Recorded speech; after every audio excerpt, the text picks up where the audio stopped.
하나님 아버지 감사합니다. 오늘 하루도 주님께 나와 예배함으로 시작하게 하시니 감사합니다. 예배 가운데 말씀하시는 하나님의 음성을 듣고 그 음성에 민감하게 반응하며 말씀 따라 살아가는 성도들 되게 하여 주옵소서. 코로나로 인하여 어려운 시기입니다. 주님께서 함께 하셔서 이 어려운 시기이지만 주님과 함께 넉넉히 이겨나갈 수 있도록 인도하여 주옵소서. 모든 것 주님만 의지하옵고 존귀하신 예수님의 이름으로 기도드립니다. 아멘. 찬송가 320장 함께 찬양 드리시겠습니다.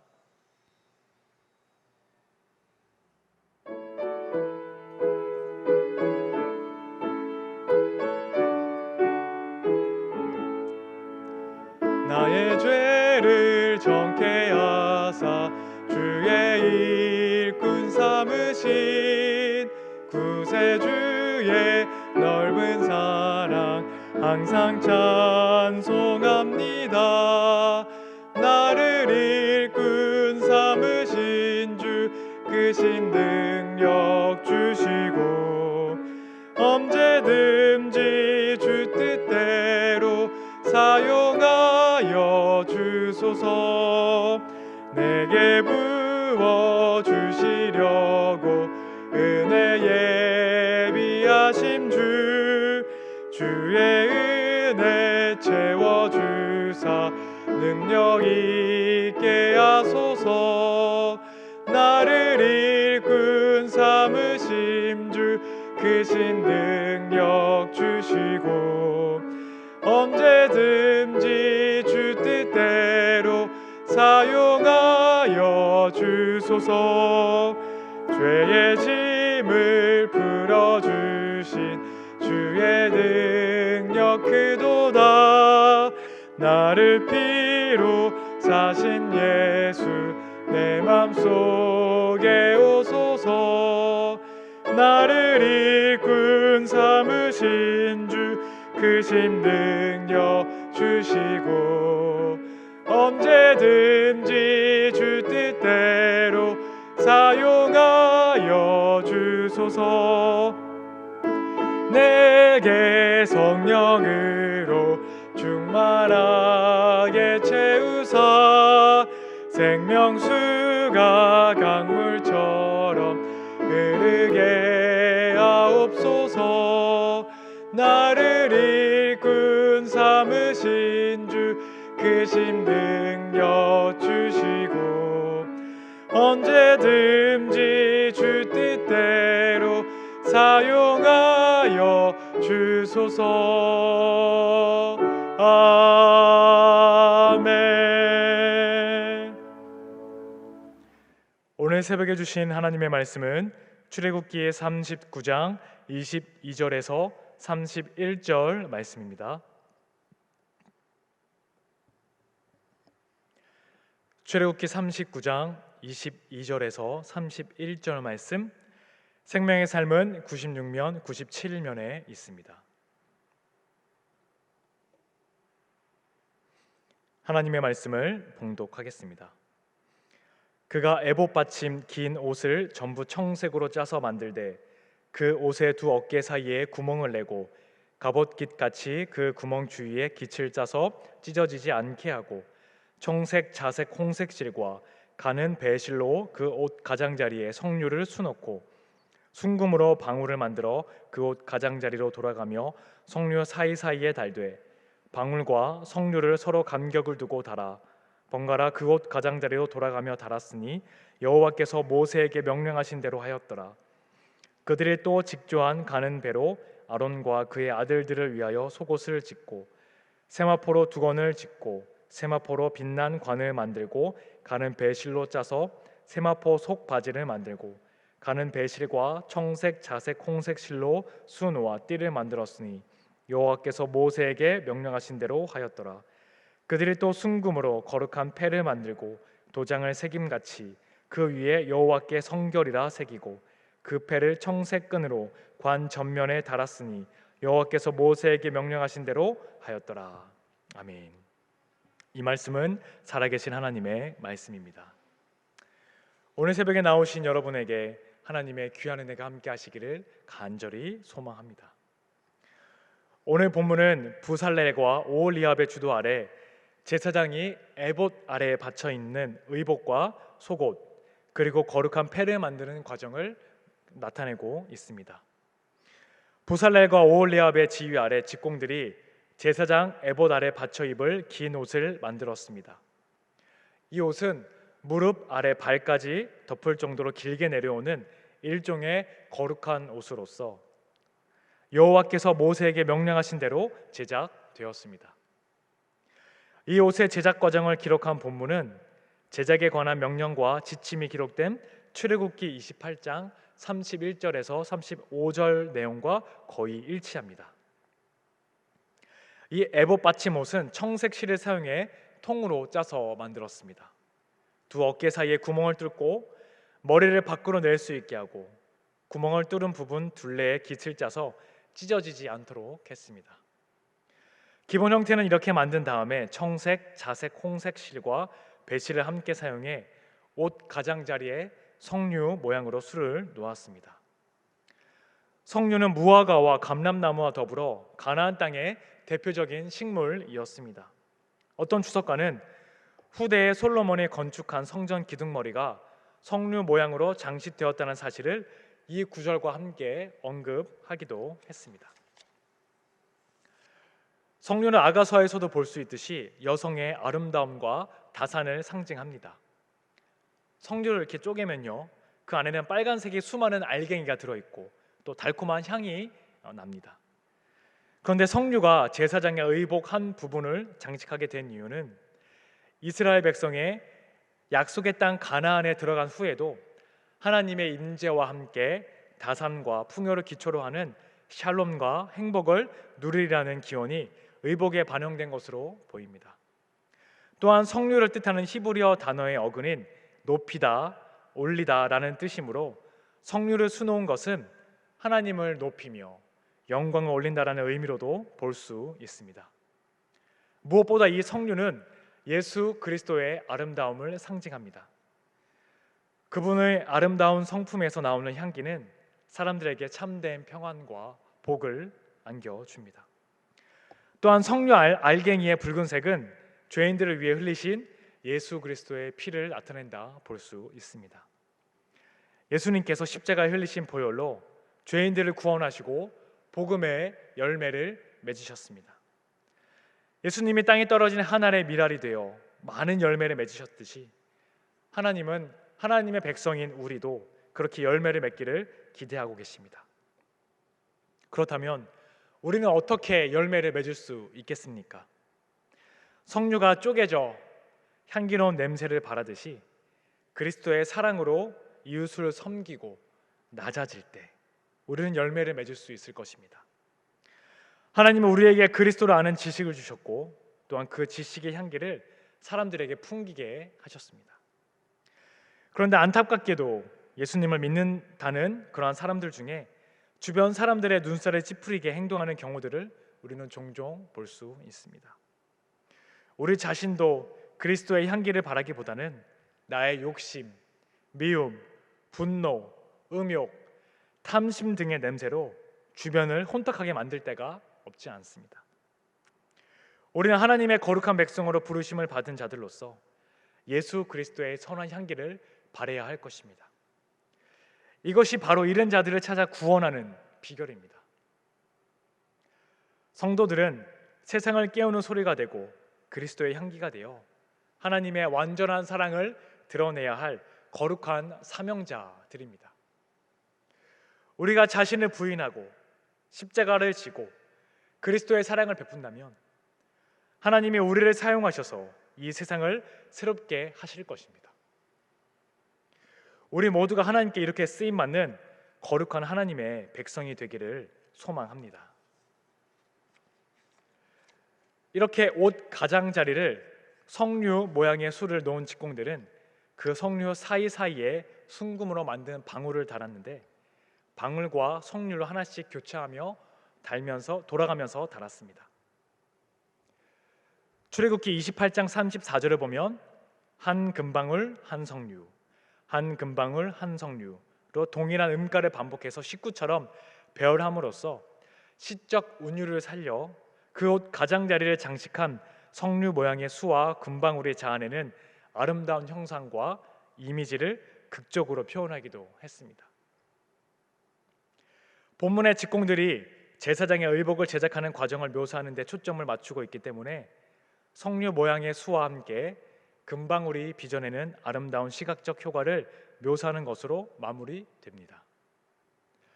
이 금방울을 그 옷의 가장자리에 다는 목적은 대제사장인 아론이 여호와를 섬기는 제사장의 직분을 수행하러 성소 안으로 들어갈 때와 또한 그곳에서 나올 때에 방울 소리를 들려주는 데 있습니다.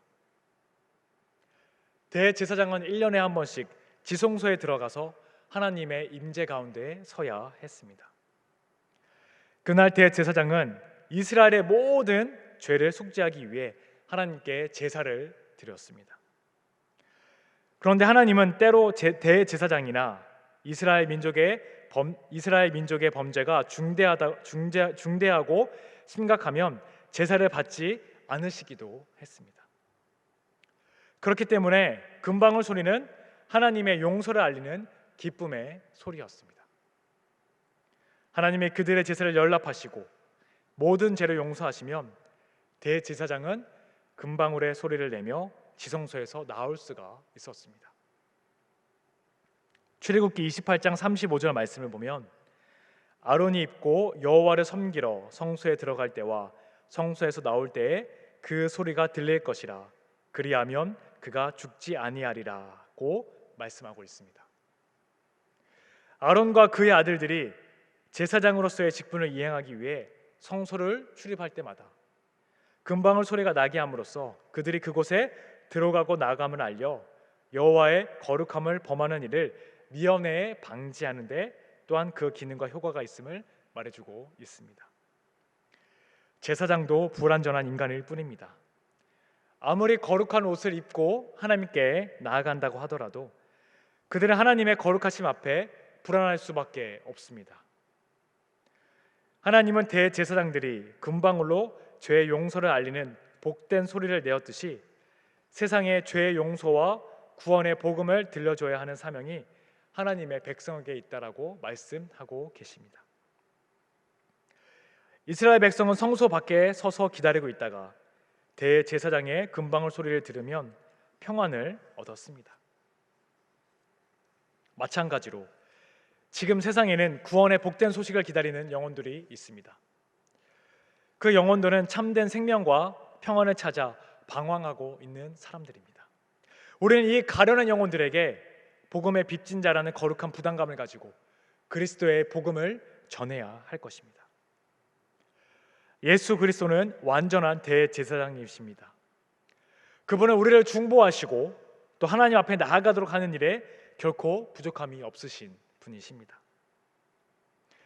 하나님은 우리의 입술과 거룩한 삶으로 선포하는 복음을 통해 이 세상의 가련한 영혼들에게 죄사함의 기쁨과 평안을 허락해 주실 것입니다. 그 일에 귀하게 쓰임받는 저와 여러분 되시기를 간절히 축복합니다.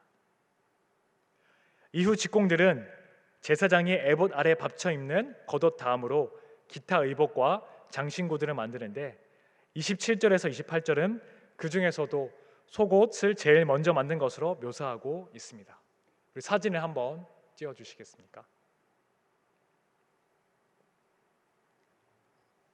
네, 그 지난 시간에 우리 에봇을 이제 만들었던 것들, 또 판결 흉패 가운데 보시면 만들었던 것들 볼 수 있고요.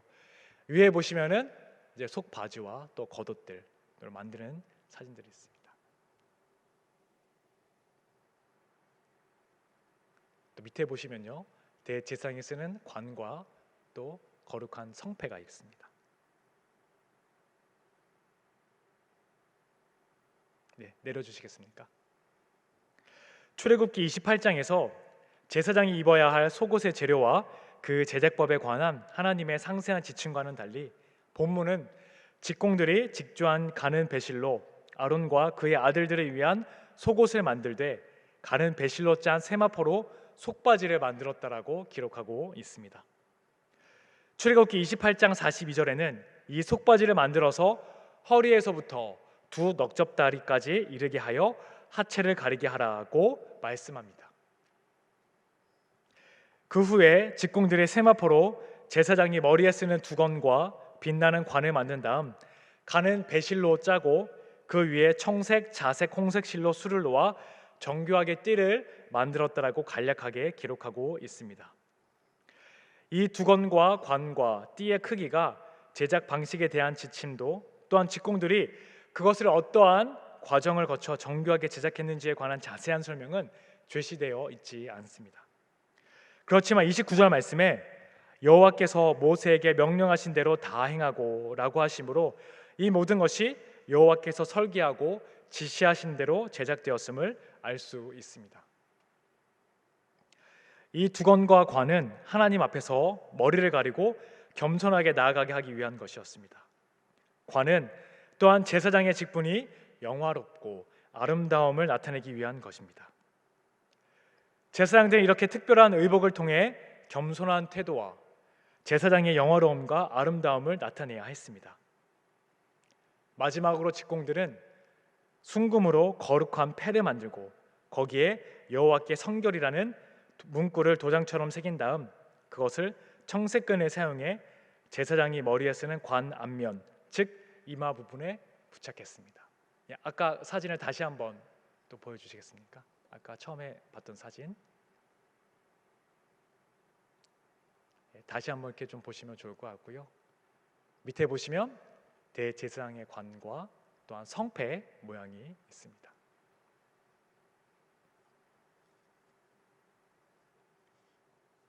내려주셔도 되겠습니다.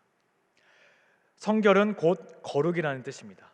따라서 이 문구를 직역하면요, 여호와께 거룩이 됩니다. 이 패는 이스라엘 자손이 여호와께 드리는 성물과 관련된 죄책을 담당함으로써 그 성물이 여호와께 연락되도록 하는 제의적 기능을 하고 있습니다. 제사장의 모든 복장의 본질적인 의미는 여호와께 거룩하게 하기 위한 것입니다. 제사장은 이마에 이 문구를 새기고 이스라엘의 거룩을 위해 하나님께 나아갔습니다. 히브리서 4장 15절에서 16절 말씀을 보면 모든 일에 우리와 똑같이 시험을 받으신 이로되 죄는 없으시니라. 그러므로 우리는 긍휼하심을 받고 때를 따라 돕는 은혜를 얻기 위하여 은혜의 보좌 앞에 담대히 나아갈 것이니라고 말씀합니다. 또 요한계시록 14장 1절 말씀에 그들의 이마에는 어린 양의 이름과 그 아버지의 이름을 쓴 것이 있더라는 말씀이 있습니다. 그 말씀처럼 그리스도 백성이 된 성도는 그 예수님의 이름으로 그리스도의 이름으로 거룩함을 입어 하나님께 나아갈 수 있습니다. 우리는 예수 그리스도를 통해 거룩하신 하나님께 나아갈 수 있는 하나님의 백성이 된 것이죠. 이처럼 우리에게 귀한 예수 그리스도를 보내주신 주님께 감사와 찬송을 들으시는 여러분이 되시기를 간절히 축복합니다. 그렇게 날마다 예수 그리스도를 통해 하나님 앞에 거룩하게 나아가시는 저와 여러분 되시기를 간절히 소망합니다. 기도하겠습니다. 사랑의 하나님, 감사드립니다. 우리는 주님께 나아갈 수 없는 존재였습니다. 하지만 우리에게 예수님을 보내주시고 또 예수님을 통해 주님께 나아가게 하시니 감사드립니다. 제사장들이 거룩함의 옷을 입고 주님께 나아갔던 것처럼 우리도 예수 그리스도의 이름으로 거룩하게 나아가게 하여 주옵소서. 그리하여 이 땅에서 주님이 원하시는 거룩한 백성으로 살아가게 하여 주옵소서. 오늘 감사의 마음으로 귀한 예물 하나님께 드립니다. 우리의 몸과 마음을 주님께 드리오니 우리의 예물을 받아주시고 이 예물에 사용되는 곳곳마다 하나님의 사랑 널리 전해지길 원합니다. 고원올로 목사님 건강 지켜주시고 이 시대에 귀하게 쓰임받는 주의 사제로 세워주시며 허요한 담임 목사님 성령으로 충만케 하시며 하나님 앞에 귀하게 쓰임받는 귀한 주의 사자로 세워질 수 있도록 주여 역사하여 주옵소서. 오늘 하루를 주님께 의지하옵고 존귀하신 예수님의 이름으로 기도드립니다. 아멘. 하늘에 계신 우리 아버지, 아버지의 이름을 거룩하게 하시며 아버지의 나라가 오게 하시며 아버지의 뜻이 하늘에서와 같이 땅에서도 이루어지게 하소서. 오늘 우리에게 일용할 양식을 주시고 우리가 우리에게 잘못한 사람을 용서하여 준 것 같이 우리 죄를 용서하여 주시고 우리를 시험에 빠지지 않게 하시고 악에서 구하소서. 나라와 권능과 영광이 영원히 아버지의 것입니다. 아멘. 계속 기도하실 때 나라와 민족, 교회와 코로나의 종식을 위해 또 오늘 주신 말씀을 생각하며 기도의 자리로 나아가겠습니다.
아멘.